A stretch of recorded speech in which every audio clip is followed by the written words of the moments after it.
است. برای خوب خاطرمان گذرانیدن آن انسان باید عملهایی را انجام دهد که در زندگی از آن نامی نکو باقی بماند. متاسفانه برخی از افراد ناآگاه به قدر این نعمت نمیرسند و از نصف زیادی عمر خود را پس پنجره میگذرانند. این قشر ناآگاه نباید فراموش کنند که هر عمل و کردار غیر قانونی که صادر می شود جوابگری داشته جنایتکار دیر یا زود حتما در نزد قانون جواب میگوید. گرچند که کارهای ترغیباتی و تشویقاتی پیوسته توسط وسایل اخباری عامه به سهم جوانان ناآگاه و رهگمزده رسانیده شود هم، ولی دیده و دانسته به عمل و کردارهای زشت تکرارا دست میزنند. سنه 12 اپریل سال 2022 از جانب رئیست کمیته دولتی امنیت ملی جمهوری تاجیکستان در ولایت مختار کوهستانی بدخشان در نتیجه گذرانیدن چهاربینی‌های اپراتیو جستجویی در موضع چینک محله خاروغ بالای شهر خاروغ عیبدارشونده سلطانشاه خورشیدشاه محمد حسنخанович سال 1984 زاده و اقامت کننده شهر خاروغ محله خاروغ بالا کوچه ایجوبов خانه 73 اویلادور موقتا بیکار دستگیر کرده شد. نامبرده سال 2010 با ماده 200 قسم 3 کدکس جنایتی جمهوری تاجیکستان برای معاملات غیر قانونی واسطه‌های نشدار به مهلت 9 سال از آزادی محروم گردیده است.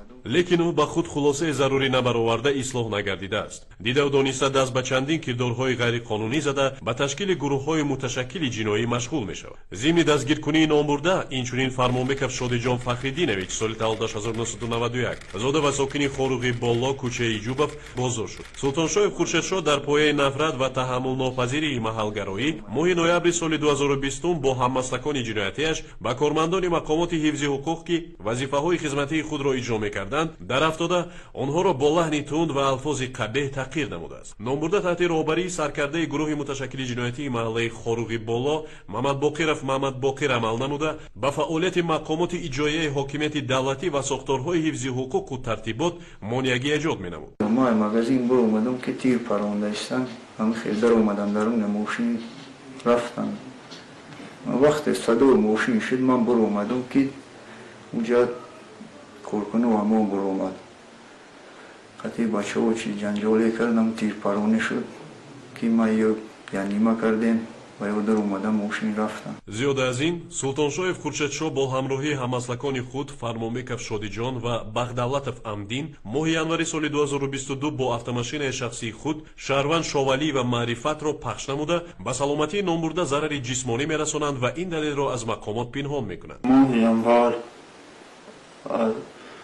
سلطانشاه خورشید و امدین رفتیم در راه یک دختر ماشین مازدا قطع زدیم و میلیسا نگفتیم پنهان کردیم.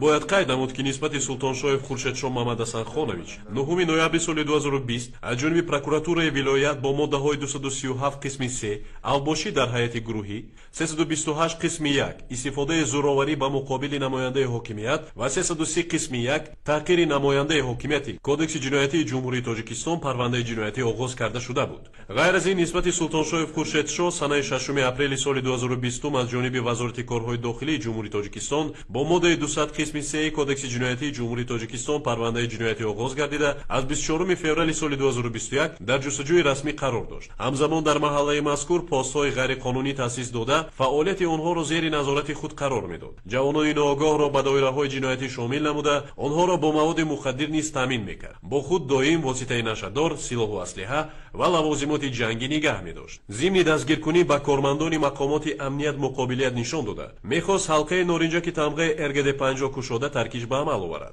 در وقت دستگیر کردن در برم گرانات بود مقابلت نشون داده بودم. با کارمندان و مقامات گفتم که نه بیایم نیکفانم. وقتی زدیجان خورشید ما مقابلت نشان دادیم که امدین گریخت. 2-3 روز پس امدین را قپیدند. اگم جنایت بی جزا نمیماند. ضمن بازداشت از سلطانشاه خورشیدشاه یک عدد نارنجک جنگی ارگد 5 0.2 گرم مواد مخدر نوع حشیش یک عدد حب اکسیزی دریافت و مصادره کرده شد. سنه 21 اپریل سال 2022 از جانب رئیست کمیته دولتی امنیت ملی جمهوری تاجیکستان در ولایت مختار کوهستانی بدخشان نسبت سلطانشاه خورشیدشاه با ماده 111 قسم 2 بندی و 195 قسم 1 200 قسم 3 بندهای A و G D 237 قسم 2 بندی و 328 قسم 2 و نسبت нисбати Фармонбеков Шодиҷон бо моддаи 111 қисми 2 банди В ва 328 қисми 1 Кодекси ҷиноятии Ҷумҳурии Тоҷикистон парвандаи ҷиноятӣ оғоз карда шуда барои моҳиятан баррасӣ намудан ба суд ирсол гардид. Бо ҳукми суди ноҳияи Рӯшон Султоншоев Хуршедшо Мамадасанхонович ба муддати 18 сол ва Фармонбеков Шодиҷон Фахридинович ба муддати 4 солу 6 моҳ аз озодӣ маҳрум карда шуданд. Суд ҳукм кард ба Султоншоев Хуршедшо Мамадасанхонович барои маҷмӯи ҷиноятҳо бо роҳи қисмат зам кардани ҷазои таъингардида ҷазои ниҳоӣ маҳрум сохтан аз озодӣ ба муддати 18 сол бо адо намудан дар колонияи ислоҳӣ дорои низоми сахт таъин карда шавад. Ба Фармонбеков Шодиҷон Фахридинович ҷазои ниҳоӣ маҳрум сохтан аз озодӣ ба муддати 4 солу 6 моҳ бо адо намудан дар колонияи ислоҳӣ дорои низоми умумӣ таъин карда шавад. бори дигар аз сокинони шаҳри Хоруғ ва ноҳияҳои гирду атрофи он хоҳиш карда мешавад ки дар тарбияи фарзандони худ масъулиятшинос буда мавқеи бетарафиро ишғол накунанд. Тибқи дастури ситоди байниидоравии мақомоти ҳифзи ҳуқуқ ва таъмини амният дар вилояти мухтори Кӯҳистони Бадахшон нисбати нафароне ки ба қонунситезӣ даст зада аз амалу кирдорҳои худ пушаймон гашта бо хоҳиши худ ба мақомот ҳозир мешаванд, сабукиҳо андешида мешавад. Синор Ақназару Ҷамшид, биёед худро биспоред, мақомот авф дорад.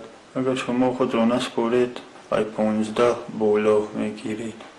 Фикри ягон каса накунед, фикри воқеа накунед, биёед худро според. Хуб мешид вақте даъват меомадем, мақомот хубтар мешид, авф мекарданд ҳамара. Сарака бародарам пас кардам, ин кор ман пушаймонам, ҳамин кори кардаги ман. Ягон каса намехоҳам ки ҳамин равои мара гирад, ки азоб мекашад. ҷавонам гуфтам ҳамин равои мара нагиранд. با خطاگی را ندهند. من از کرده خود پشیمانم، سخت پشیمانم و جوانان میگم این کار را نکنند، قانون را رعایت کنند. عاقبت کار پشیمانی است. дар сурати дастгир гардидан ҷинояткор ба ҳар амалу кирдори содиркардаи худ мувофиқи қонунгузории амалкунанда ҷавоб хоҳад дод.